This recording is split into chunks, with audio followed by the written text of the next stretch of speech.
오늘은 사도행전 22장 5절에서 6절에서 10절 말씀으로 두 가지 질문이란 제목으로 또 귀한 은혜와 도전 나누기를 원합니다. 오늘은 주신 말씀 먼저 우리 한 마음으로 합독하고 말씀 나누도록 하겠습니다. 자, 사도행전 22장 6절에서 10절입니다. 가는 중 다메섹에 가까이 갔을 때 오정쯤 되어 호련히 하늘로부터 큰 빛이 나를 둘러 비추매 내가 땅에 엎드러져 들으니 소리있어 이르되 사울아 사울아 내가 왜 나를 박해 하느냐 하시거늘 내가 대답하되 주님 누구시니까 하니 이르시되 나는 내가 박해 하는 나사렛 예수라 하시더라. 나와 함께 있는 사람들이 빛은 보면서도 나에게 말씀하시는 이의 소리는 듣지 못하더라. 내가 이르되 주님 무엇을 하리이까? 주께서 이르시되 일어나 다메섹으로 들어가라. 내가 해야 할 모든 것을 거기서 누가 이르리라 하시거늘. 오늘 본문의 말씀은 여러분 잘 아시는 바울이 다메섹에서 회심하는 장면입니다.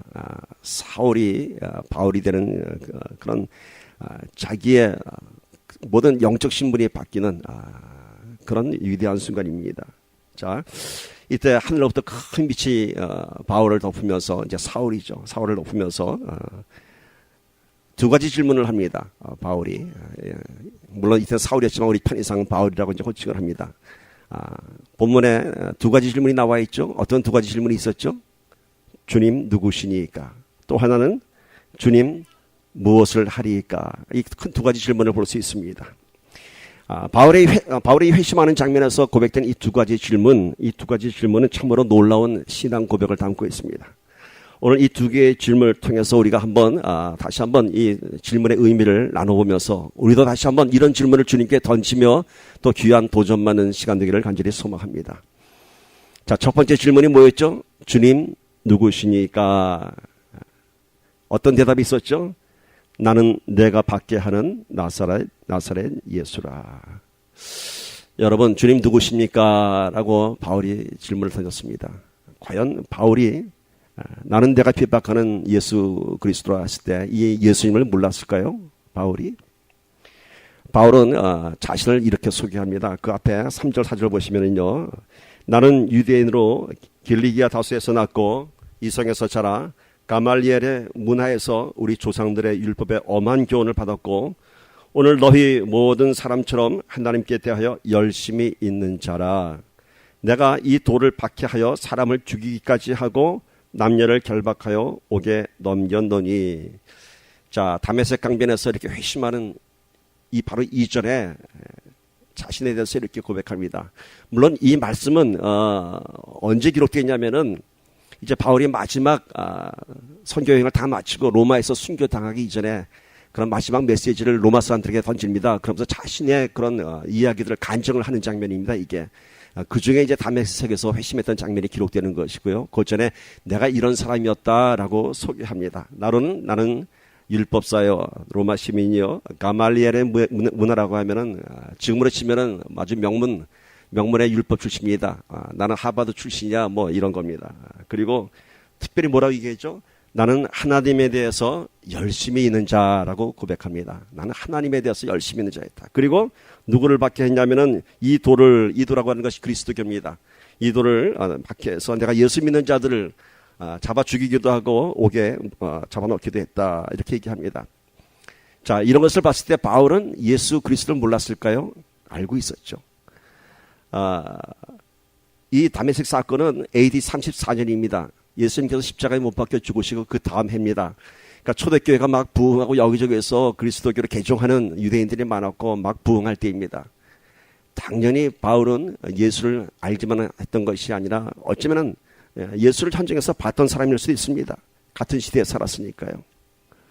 그가 왜 예수 믿는 자들을 핍박했을까요? 왜 예수 믿는 자들을 핍박했을까요? 여기 우리가 초점을 갖고 봐야 됩니다. 예수 믿는 자들은 뭐라고 얘기했냐면 이교도라고 했습니다. 그리고 그들을 잡아 죽이는 것이 내가 하나님에 대해서 열심을 내는 것이라고 했습니다. 하나님에 대해서 열심이었습니다. 율법 학사였습니다. 그러나 예수를 부인하였습니다. 왜 그랬을까요? 그에게는 예수 그리스도의 복음보다는 율법이 더 소중했습니다. 그에게는 예수 그리스도의 복음보다는 율법이 더 진리였습니다. 아마도 그는 매우 보수적인 성향의 사람이었는지도 모르겠습니다. 그는 그 당시 다른 사람들과 마찬가지로 예수님에 대한 수많은 소문도 들었을 것이고 또 있으면 수많은 기적의 현장에도 있었을 것입니다. 그럼에도 불구하고 그는 예수님을 인정하지 않았고 오히려 율법에 충성하여서 예수 믿는 자들을 이교도라고 했습니다. 왜 그랬을까요? 당시 상황을 보면 아시겠지만은 복음이 누구한테 전해졌나요? 사회 기득권층에 있는 율법자들 바리새인들에게 전해지지 않았습니다. 천한 사람들, 예수님의 제자들은 어부들이었고요. 예수님은 세리와 창기와 같이 다닌다고 바리새인들이 예수님을 질책을 했고요. 왜 복음은 지도자층, 기득권층에 전해지지 않았을까요? 오히려 천한 사람들에게 복음이 전해졌을까요? 여러분, 지금 기득권층에게는 자신들이 갖고 있는 지금 특별한 권리가 있습니다. 바울도 마찬가지입니다. 가말리엘이라고 하는 명문에서 율법을 공부하였고 로마 시민이고 지도자급의 사람입니다. 예수를 믿는다고 하는 것은 자기가 갖고 있는 지금 모든 기득권의 권리를 다 내려놓는 것입니다. 그것을 포기해야지만이 예수 믿는 자가 되는 것입니다. 반면에 예수를 따르던 그 많은 제자들과 그 기적의 현장에 있었던 사람들은 사실 별로 소망이 없는 사람들이었죠. 그래서 그 예수의 복음을 쉽게 받아들였습니다. 당시 바리새인 율법사들의 그 태도가 그런 것이었습니다. 예수를 인정하면은, 예수를 믿게 되면은 지금까지 그들이 쌓은 모든 학식과 그들의 인생에서 쌓은 모든 그런 업적과 자기들이 소유하고 있는 그런 모든 것들을 다 포기해야 되고 그 모든 것이 무너지는 것이었습니다. 그래서 바울은 예수님을 보았고 기적의 현장에도 있었지만은 인정하지 않았습니다. 그리고 자기가 공부했던 율법, 자기가 갖고 있던 지금 이런 모든 권리, 내 인생의 업적 이런 것들을 놓을 수가 없었습니다. 그래서 오히려 예수 믿는 자를 잡아들이고 죽이고 하는 것이 하나님에 대한 충성이라고 스스로 이렇게 자족하고 있었습니다. 이렇게 자신이 쌓은 무엇에 대해서 크게 도전받는 것에 대해서 사람들은 당황해야 합니다. 그리고 자신의 것이 무너지는 것을 원치 않습니다. 당연한 얘기죠. 여러분 모차르트의 이야기를 잘 아시죠? 아마데우스라는 영화를 보면은 모차르트를 굉장히 시기하고 질투했던 궁중 음악장이 있었죠. 살리에리라고 하는 사람. 어느 날 모차르트가 등장했을 때 그는 너무도 당황스러웠습니다. 자신은 평생의 음악을 한 사람인데 어느 날 시골 출신의 모차르트가 나타났는데 어마어마한 음악을 만들어냅니다. 살리에리가 그런 고백을 하죠. 하나님, 왜 나에게는 이런 능력을 안 주셨습니까? 궁중 음악장이었으면서도 모차르트의 그 모든 것에 대해서 견디기가 힘들었던 것입니다. 그러나 모차르트는 역시 천재였습니다. 여러분 굿윌 헌팅이라는 영화를 아마 많이 보셨을 거예요. 거기에 보면 이런 내용이 나오죠. MIT 공대에서 수학 교수가 복도 게시판에다 어려운 수학 문제를 냅니다. MIT 그 엘리트 수학 학생들이 그 문제를 풀지 못합니다. 너무 어려운 문제라서. 그런데 어느 날 아침에 보니까 그 게시판 밑에 답이 멋지게 풀려져 있습니다. 다들 궁금했습니다. 과연 이것을 누가 풀었을까? 교수도 당혹했습니다. 도대체 누가 이것을 풀었을까? 못 풀 줄 알고 내는데 다음날 교수가 더 어려운 문제를 냈습니다. 또 누군가 그 다음날 멋진 해답을 만들어냈습니다.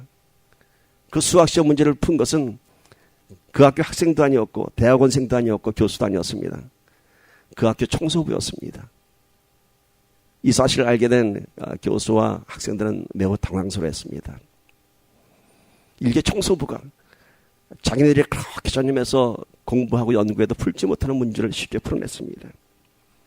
그는 물론 수학 천재였죠.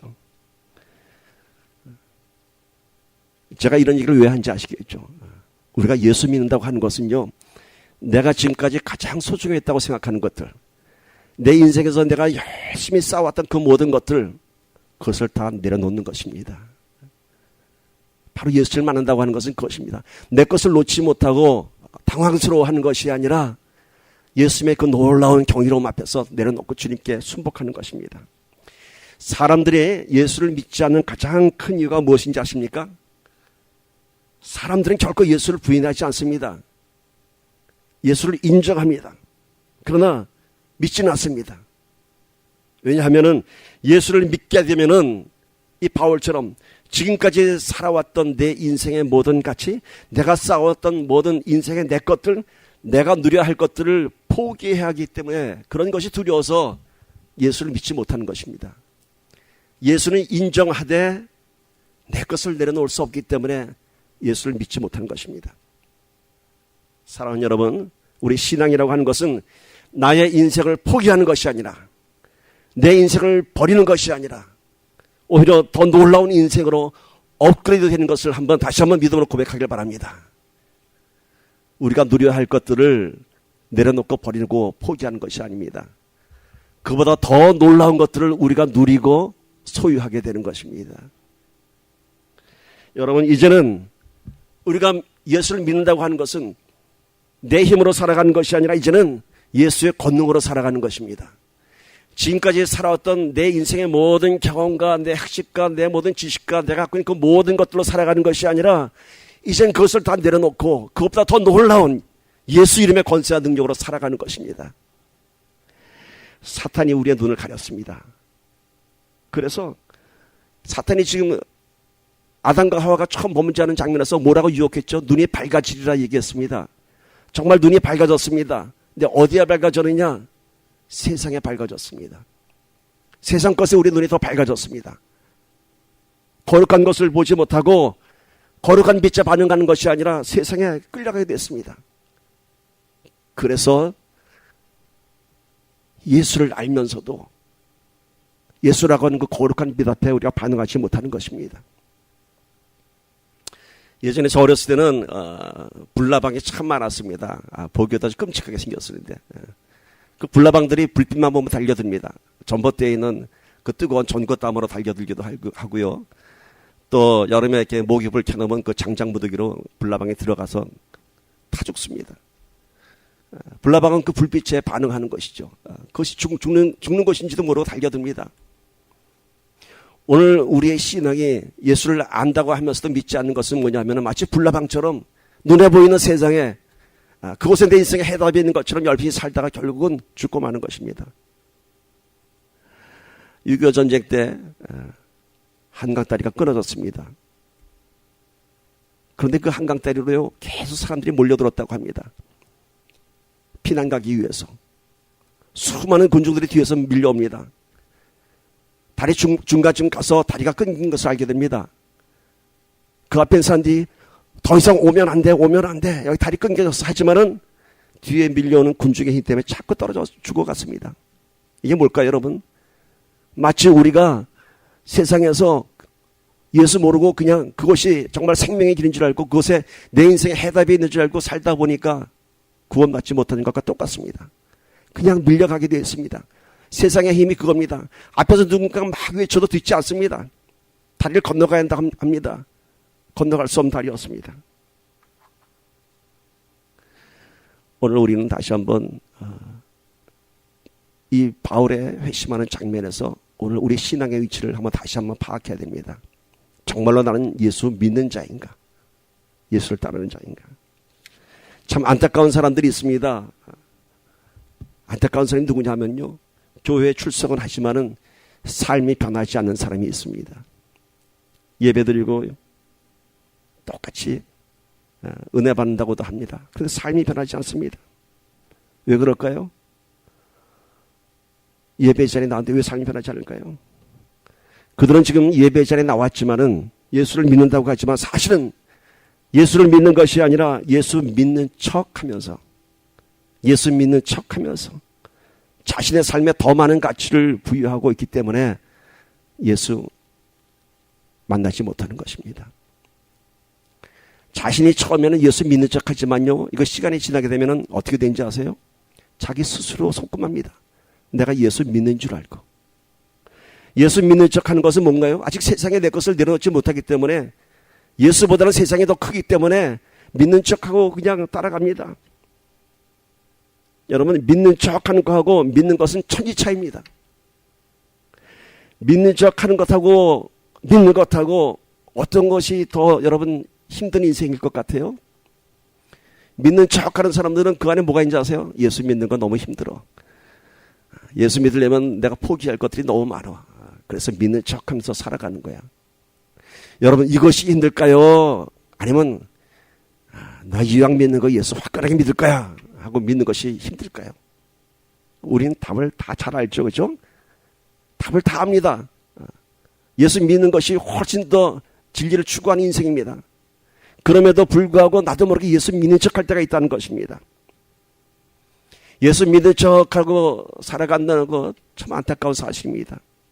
예수 믿는 것 말고도 척하면서 사는 인생이 어떤 인생인지 아세요? 가짜 인생이죠. 아주 피곤한 인생입니다. 척하는 인생. 전 예전에 정말 이해할 수 없는 사람을 만났습니다. 이 사람은 어떤 컴플렉스가 있는지 자기 자신에 대한 과거가 너무 화려해요. 그래서 이 사람 얘기 들어보면요, 이 사람은 뭐 안 한 게 없이 다 한 사람이에요. 근데 자꾸 이 사람이 거짓말하다 보니까 자신도 속아가서 자신이 진짜 그런 인생을 살아온 줄 알아요. 어느 정도냐 하면요, 이 사람은 공군 나온 사람이 얘기하면 자기도 공군 나왔대요. 그래도 어느 날 또 해병대 나온 사람이 얘기하면 자기도 해병대 나왔대요. 또 어느 날 뭐 공수부대 나온 사람이 자기도 공수부대 나왔대요. 월남 갔다 온 사람이 얘기하면 자기 월남 갔다 왔대요. 와, 이 사람 안에는 얼마나 많은 인생인지 몰라요. 근데 그걸 본인이 진짜 그런 줄 알아요.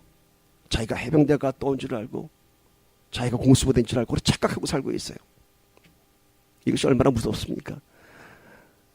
근데 우리도 모르게 그럴 수 있다는 거예요.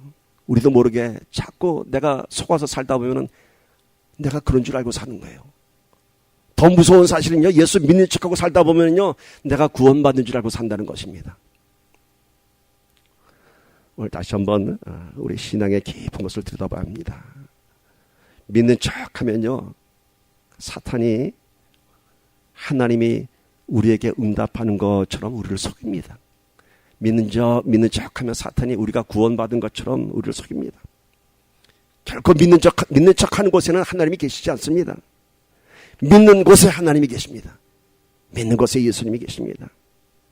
바울은 지금 예수 믿는 자들을 잡아들이면서 하나님에 대한 충성이라고 스스로 평가하고 스스로 속고 있습니다. 이교도들이야. 이를 잡아들인 것이 나 율법자로서 해야 할 일이고 하나님께 충성한 일이야. 왜냐하면 예수를 부인해야지만이 자신이 살아온 인생의 모든 기득권을 놓치지 않기 때문인 것입니다. 그런 바울이 오늘 이 거룩한 빛 앞에서 무릎을 꿇고 엎드려져서 예수님의 음성을 듣고 자기를 부르시는 그분이 바로 The Lord, 주님인 것을, 예수인 것을 알게 되었습니다. 바로 이 순간에 그의 인생이 바뀌고 말았습니다. 회심이라고 합니다. 예수 믿는 자들을 죽이고 잡아들이다가 이제는 자신이 목숨을 내걸고 예수님을 증거하는 복음의 전도자가 되었습니다. 왜 그랬을까요? 왜 그랬을까요? 그는 이날 본인이 저항할 수 없는 그 놀라운 하나님의 은혜를 체험하였습니다. 거룩한 빛 앞에서 자신의 모습을 정말로 실달하게 보게 되었고, 나를 돕고 있는 이 하나님의 임재가 얼마나 놀라운 것인지 알게 되었습니다. 비로소 인생의 가장 고귀한 가치를 알게 되었고, 자신이 유익하다고 생각했던 것들이 얼마나 보잘것없는 것이었는지 배설물 같다고 얘기합니다. 뒤에 이렇게 고백하죠. 빌립보서 3장 7절 8절 봅시다. 그러나 무엇이든지 내게 유익하던 것을 내가 그리스도를 위하여 다 해로 여길 뿐더러 또한 모든 것을 해로 여김은 내 주 그리스도 예수를 아는 지식이 가장 고상하기 때문이라.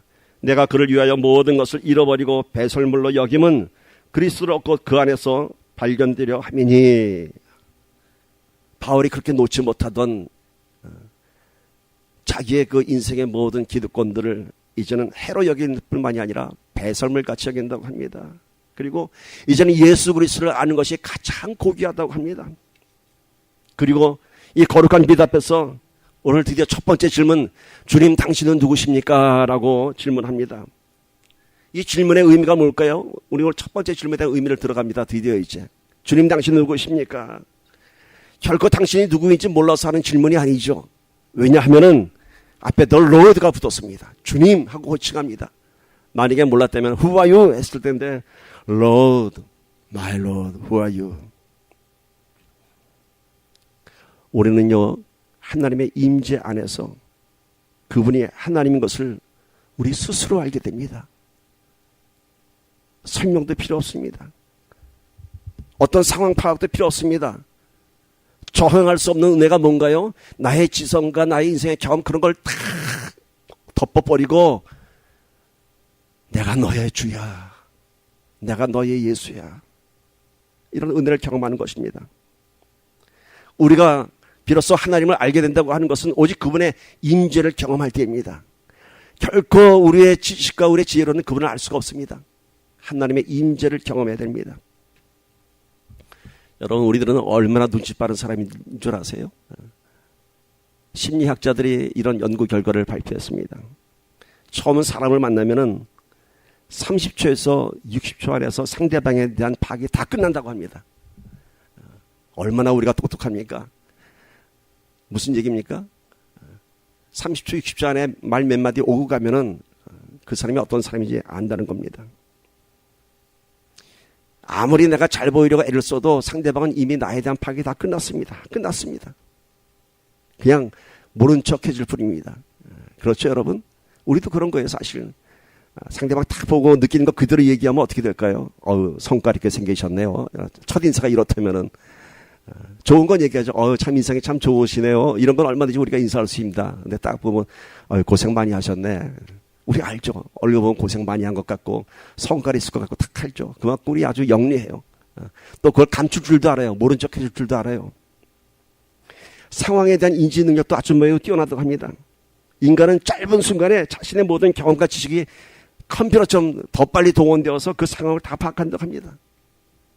그런데 그렇게 영악한 인간이 가장 눈치 없는 부분이 뭔지 아세요? 바로 예수님을 알아가는 겁니다.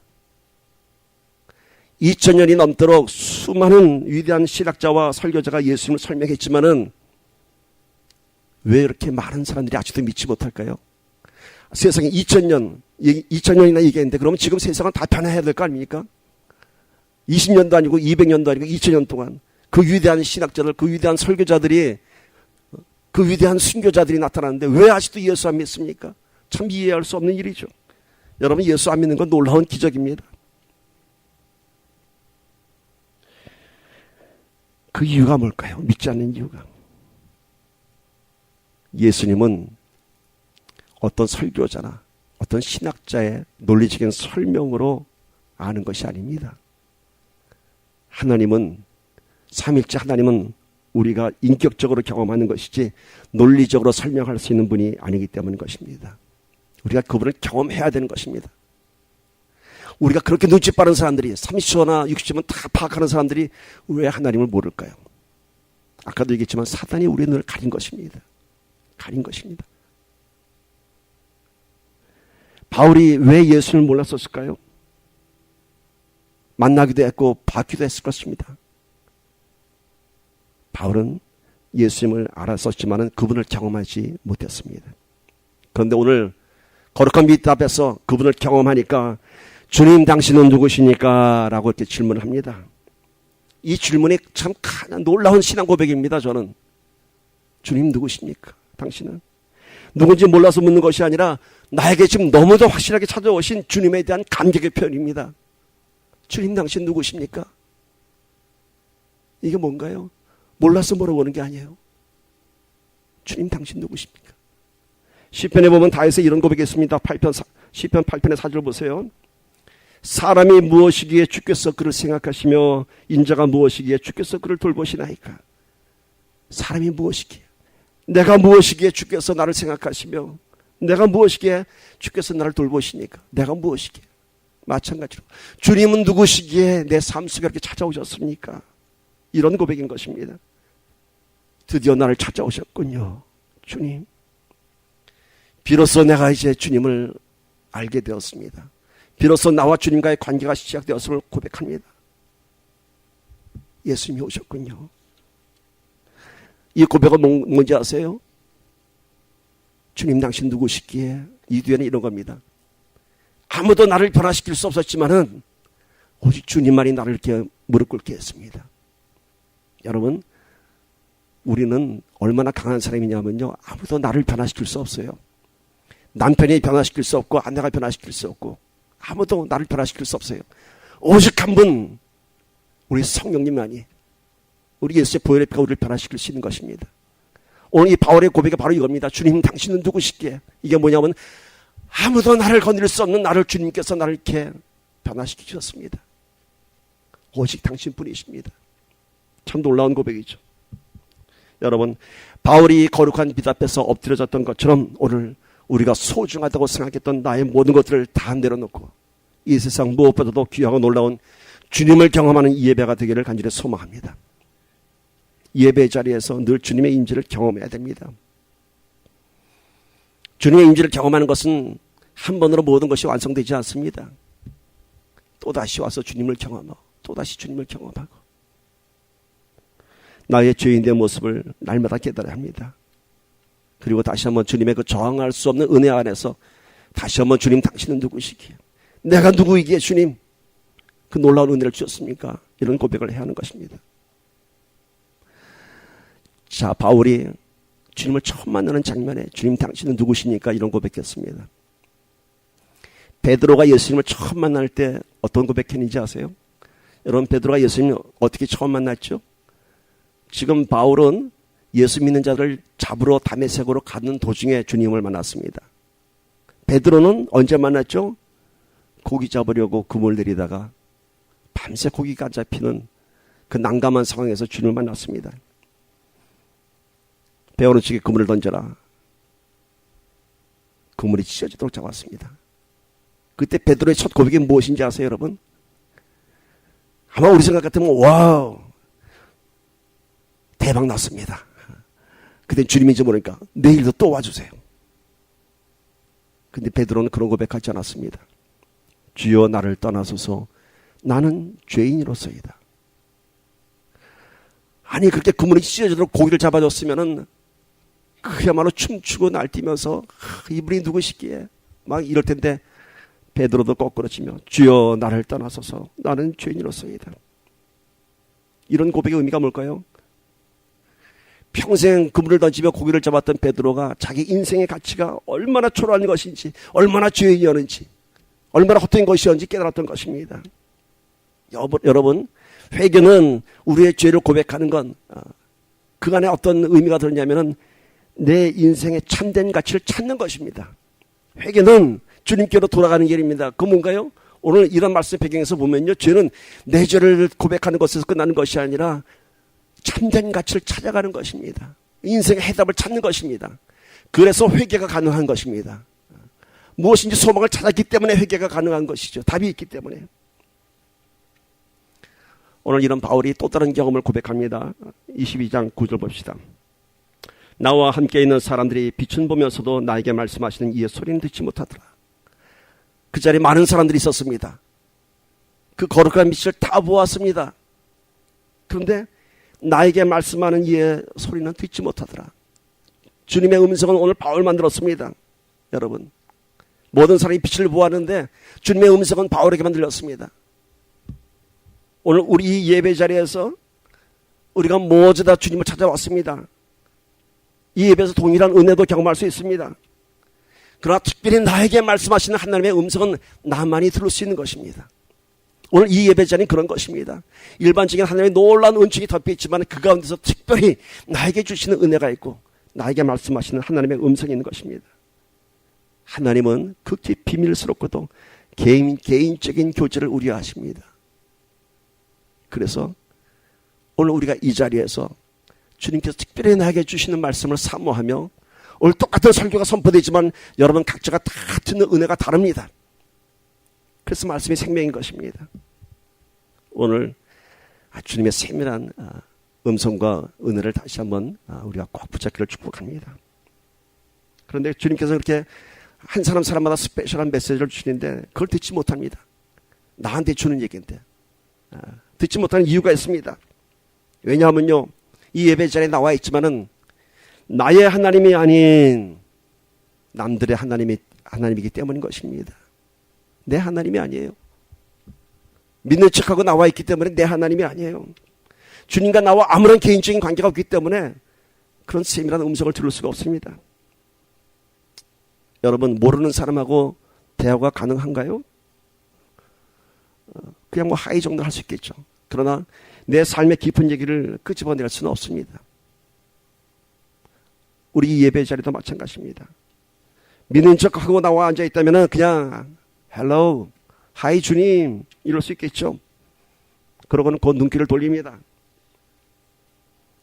See you next week. 주님, 다음 주에 또 봬요. 가슴 아프게도 때로 우리가 그런 관계일 수가 있다는 것입니다. 그저 하나님과 인사한다는 것이 헬로, 하이에서 끝나고 그것이 유일한 하나님과의 대화가 된다면 우리는 하나님의 음성을 들을 수 없습니다. 성경에 기록된 하나님이 아닌 다른 사람들의 하나님이 아닌 내 아버지, 내 하나님을 만나기를 축복합니다. 내 하나님입니다. 내 하나님. My Father. 두 번째는요. 하나님과의 그 개인적인 관계를 맺지 못하는, 하나님의 음성을 듣지 못하는 또 다른 이유가 있습니다. 하나님과 아주 원사이드한 관계를 맺고 있기 때문인 것입니다. 무슨 말이냐면은 하나님과는 서로 교제해야 됩니다. 우리의 고백을 드리고 하나님의 은혜를 받고 이래야 되는데 우리는 원사이드. 믿는 척하는 사람들의 모델입니다. 원사이드. 뭔가요? 일방적으로 하나님께 ask 구하기만 합니다. 달라고만 합니다. 사랑의 교제가 아닌 그저 하나님 내 인생의 문제를 내려놓고 나 좀 도와주세요. 이것만 합니다. 거지는 누가 거진가요? 모르는 사람들에게 구걸하는 게 거지입니다. 모르는 사람들에게 구걸하는 게 거지예요. 오늘 우리가 하나님을 알지 못하고 하나님과의 만남이 없이 그저 구하기만 하고 있다면 그거는 거지 같은 신앙입니다. 여러분. 초라한 신앙 만들지 마세요. 거지 되지 마세요. 하나님은 말씀하십니다. 나는 너의 아버지라고 합니다. 내 아버지입니다. 근데 왜 거지가 되어서 그렇게 초라한 신앙생활을 하십니까? 내 하나님인 것을, 내 아버지인 것을 경험하는 이 자리가 되기를 간절히 축복합니다. 하나님께서 저와 여러분에게 특별한 은혜와 특별한 이야기들을 전해 주실 것입니다.